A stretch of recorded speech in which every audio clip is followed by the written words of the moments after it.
Ya, Assalamualaikum warahmatullahi wabarakatuh. Selamat pagi siswa-siswi kelas 11 SMA Negeri 1 Salatiga. Selalu dalam keadaan sehat dan selalu semangat dalam proses pembelajaran daring yang sudah guru-guru kalian persiapkan ya.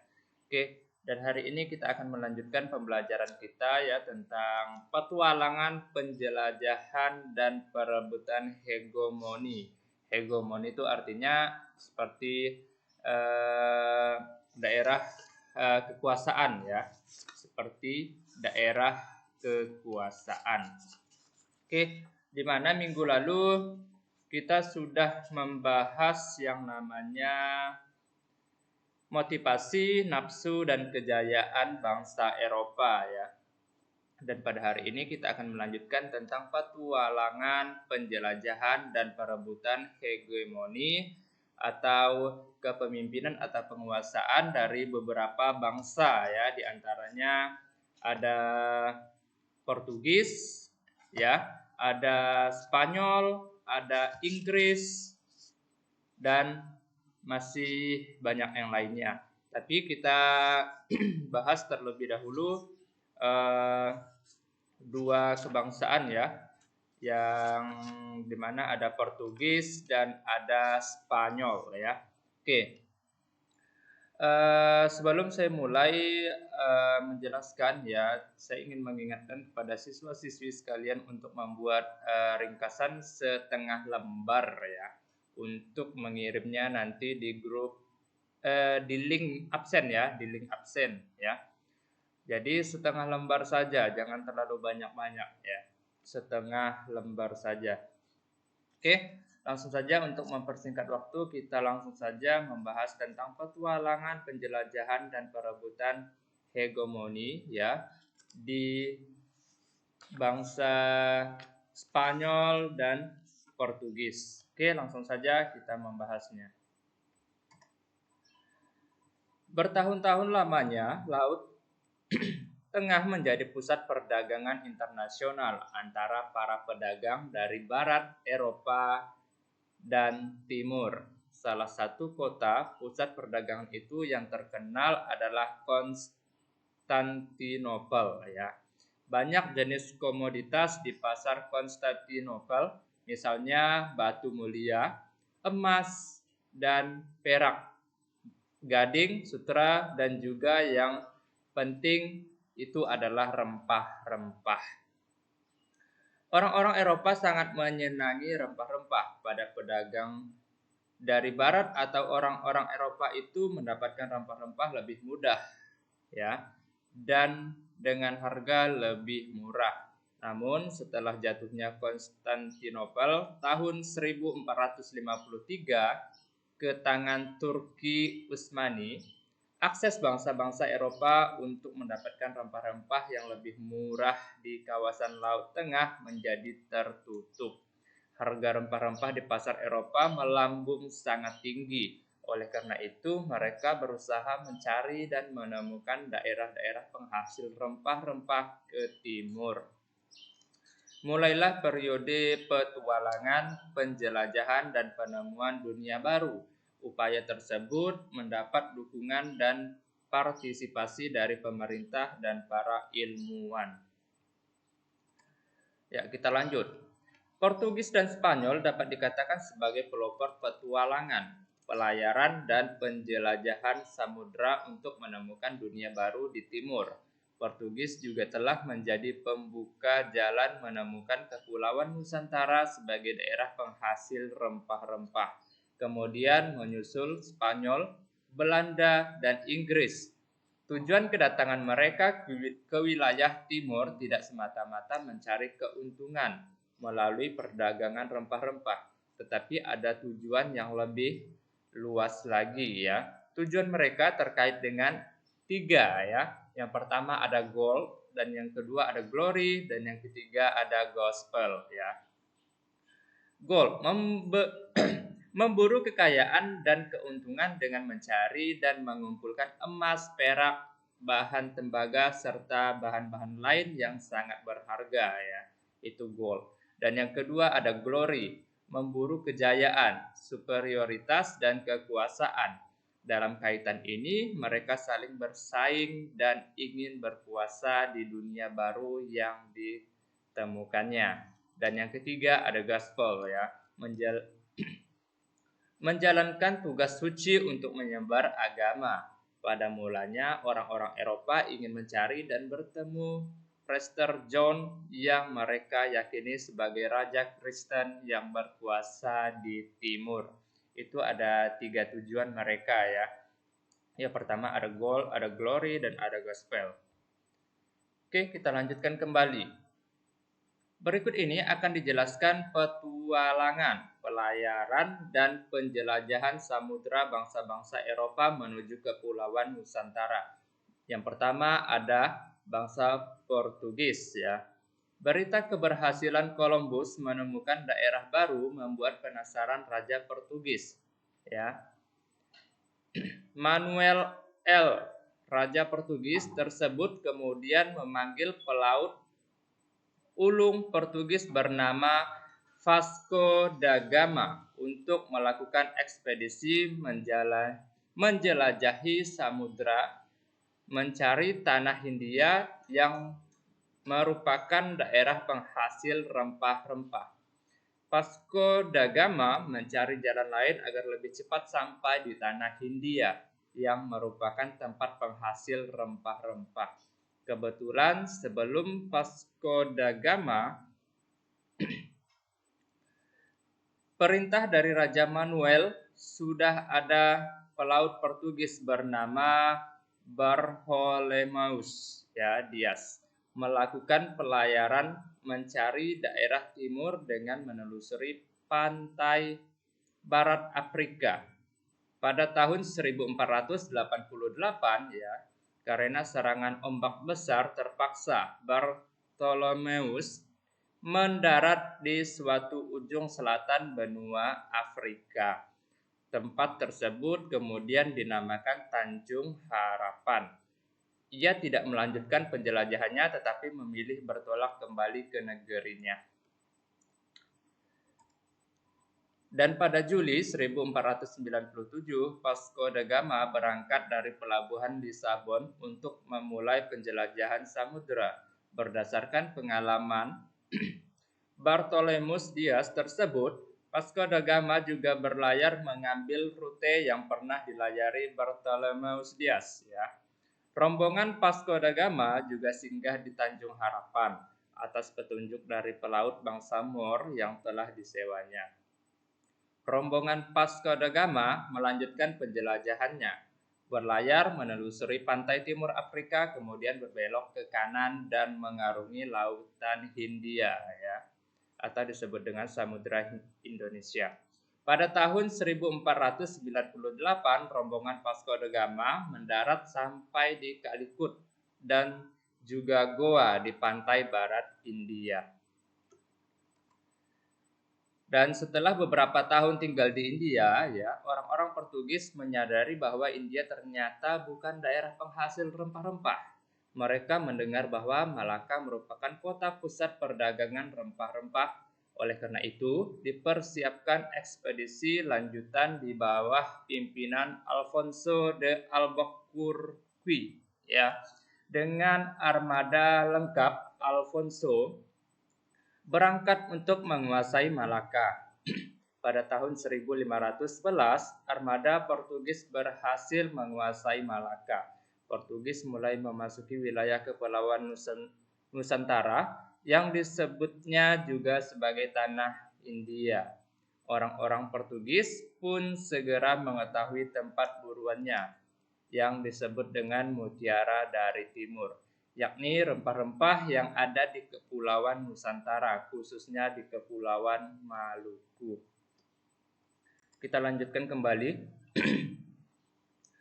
Perlu ditambahkan bahwa dengan dikuasainya Malaka oleh Portugis pada tahun 1511 telah menyebabkan perdagangan orang-orang Islam menjadi terdesak. Pada perdagangan Islam tidak lagi bisa berdagang dan keluar masuk kawasan selatan Malaka karena Portugis melakukan monopoli perdagangan ya. Akibatnya para pedagang Islam harus menyingkir ke daerah-daerah lain. Tindakan Portugis yang memaksakan monopoli dalam perdagangan itu telah mendapatkan protes dan perlawanan dari berbagai pihak. Sebagai contoh, pada tahun 1512 terjadi perlawanan yang dilancarkan seorang pemuka masyarakat yang bernama Pet Kedir, ya. Pet Kedir merupakan tokoh masyarakat Jawa yang ada di Malaka. Ia dikenal sebagai pemberani. Ia melancarkan perlawanan terhadap keserakahan Portugis di Malaka. Dalam melancarkan perlawanan ini, Pet Kedir berhasil menjalin persekutuan dengan Hang Nadim. Perlawanan Pet Kedir terjadi di laut dan kemudian menyerang pusat kota. Tetapi ternyata dengan kekuasaan senjata yang lebih unggul, pasukan Kadir dapat dipukul mundur. Kadir semakin terdesak dan kemudian berhasil meloloskan diri sampai ke Jepara dan selanjutnya ke Demak, ya. Selanjutnya, tindak monopoli yang dipaksakan Portugis juga mendapatkan protes dari penguasa kerajaan Demak. Demak telah menyiapkan pasukan untuk melancarkan perlawanan terhadap Portugis di Malaka. Pasukan Demak ini dipimpin oleh putra mahkota Pati Unus, ya. Pasukan Demak ini semakin kuat setelah bergabungnya Pet Kedir dan pengikutnya. Tahun 1513, pasukan Demak yang berkekuatan 100 perahu dan ribuan prajurit mulai melancarkan serangan ke Malaka. Tetapi dalam pernyataan kekuatan pasukan Demak dan pengikut Kadir belum mampu menandingi kekuatan Portugis, sehingga serangan Demak ini juga belum berhasil. Posisi Portugis menjadi semakin kuat, ya. Portugis terus berusaha memperluas monopolinya sehingga sampai ke Indonesia. Kita lanjutkan kembali, ya. Setelah kita membahas tentang Portugis, yang kedua ada Spanyol, ya. Bangsa Portugis dan bangsa Spanyol umumnya memeluk agama Katolik, ya. Kedua bangsa ini sama-sama ingin menguasai wilayah lain di dunia. Hal ini menimbulkan keprihatinan Paus Julius II, ya. Untuk menjaga kerukunan antar keduanya, maka Paus turun tangan untuk bermusyawarah dengan kedua bangsa tersebut. Diadakanlah kemudian perjanjian pembagian wilayah. Perjanjian ini diadakan di Tordesillas, ya, Spanyol pada tanggal 17 Juni tahun 1494. Isinya adalah wilayah di luar Eropa dibagian menjadi dua dengan garis meridian, ya, 1550 km. Sebelah barat Kepulauan Tanjung Verde. Belahan sebelah timur dimiliki oleh Portugis dan belahan sebelah barat dikuasai oleh Spanyol. Pada tanggal 3 Agustus 1492, Columbus berangkat dari pelabuhan atas dasar keyakinan bahwa bumi itu bulat. Maka Columbus dengan rombongannya bertolak dari Spanyol berlayar menuju ke arah barat. Mereka optimis berhasil menemukan daerah baru di timur, ya. Oke, kita lanjutkan kembali. Pada tanggal 6 September tahun yang sama, rombongan Columbus sampai ke Pulauan Kenari di sebelah barat Afrika. Ekspedisi perjalanan samudera dilanjutkan dengan mengarungi lautan luas yang dikenal ganas, yakni Samudra Atlantik. Salah satu kapalnya rusak. Para anggota ekspedisi hampir putus asa, namun Columbus terus memberi semangat bagi anggota rombongannya. Setelah sekitar 1 bulan lebih berlayar, tanggal 12 Oktober 1492, rombongan Columbus berhasil mendarat di pantai bagian dari Kepulauan Bahama. Columbus mengira bahwa ekspedisinya ini sudah sampai di tengah Hindia. Oleh karena itu, penduduk yang menempati daerah itu disebut orang-orang Indian, ya. Tempat mendarat Columbus ini kemudian dinamakan San Salvador. Berikutnya, rombongan Columbus kembali berlayar dan mendarat di Haiti. Merasa ekspedisinya telah berhasil, maka rombongan Columbus bertolak kembali ke Spanyol untuk melapor kepada Ratu Isabella. Tahun 1493, Columbus sampai kembali ke Spanyol. Kedatangan Columbus dan rombongan disambut dengan sukacita, bahkan dengan keberhasilan mendarat di Kepulauan Bahama dan Haiti. Columbus diakui sebagai penemu daerah baru, yakni benua Amerika. Setelah sekitar 3 bulan lebih, rombongan Magellan berlayar. Akhirnya pada Maret 1521, Magellan mendarat di Pulau Guam. Rombongan Magellan kemudian melanjutkan perjalanannya dan pada April 1521 sampai di Kepulauan Masava atau kemudian dikenal dengan Filipina. Magellan menyatakan bahwa daerah yang ditemukan ini sebagai koloni Spanyol. Tindakan Magellan dan rombongan ini mendapat tantangan penduduk setempat. Ya, terjadilah pertempuran antara kedua belah pihak. Dalam pertempuran dengan penduduk setempat itu, rombongan Magellan terdesak. Bahkan Magellan sendiri terbunuh. Rombongan Magellan yang selamat segera meninggalkan Filipina. Mereka di bawah pimpinan Sebastian Delcano terus berlayar ke arah selatan. Pada tahun 1521 juga mereka sampai di Kepulauan Maluku yang ternyata tempat penghasil rempah-rempah. Tanpa berpikir panjang, kapal-kapal rombongan Delcano ini dipenuhi dengan rempah-rempah dan tempat bertolak kembali ke Spanyol. Dikisahkan bahwa atas petunjuk pemandu orang Indonesia, kapal-kapal rombongan Delcano ini berlayar menuju ke arah barat sehingga melewati Tanjung Harapan di Afrika Selatan dan diteruskan menuju Spanyol. Dengan penjelajahan dan pelayaran yang dipimpin oleh Magellan maka sering disebut sebagai bahwa tokoh yang berhasil mengelilingi dunia pertama kali adalah Magellan.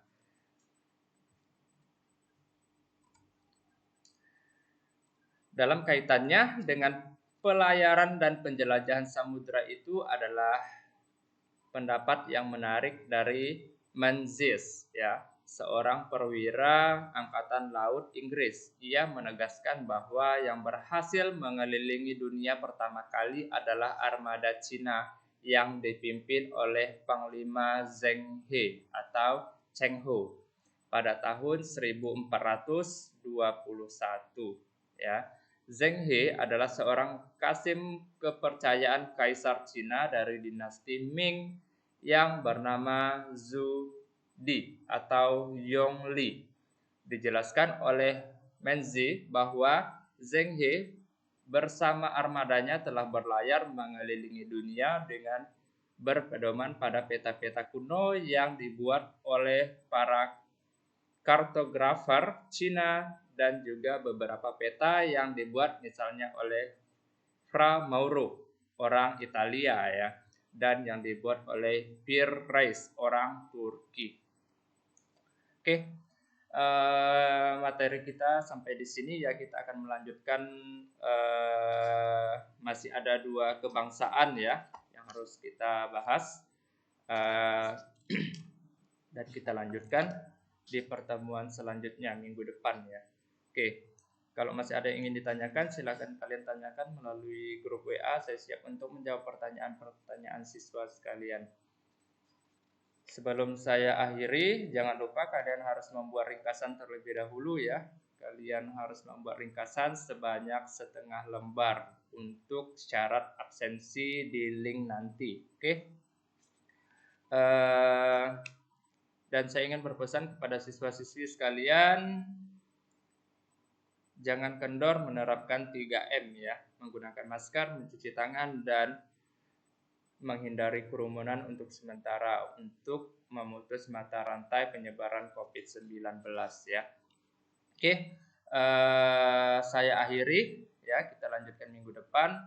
Saya akhiri. Assalamualaikum warahmatullahi wabarakatuh. Selamat pagi siswa-siswi kelas 11 dan salam sehat selalu.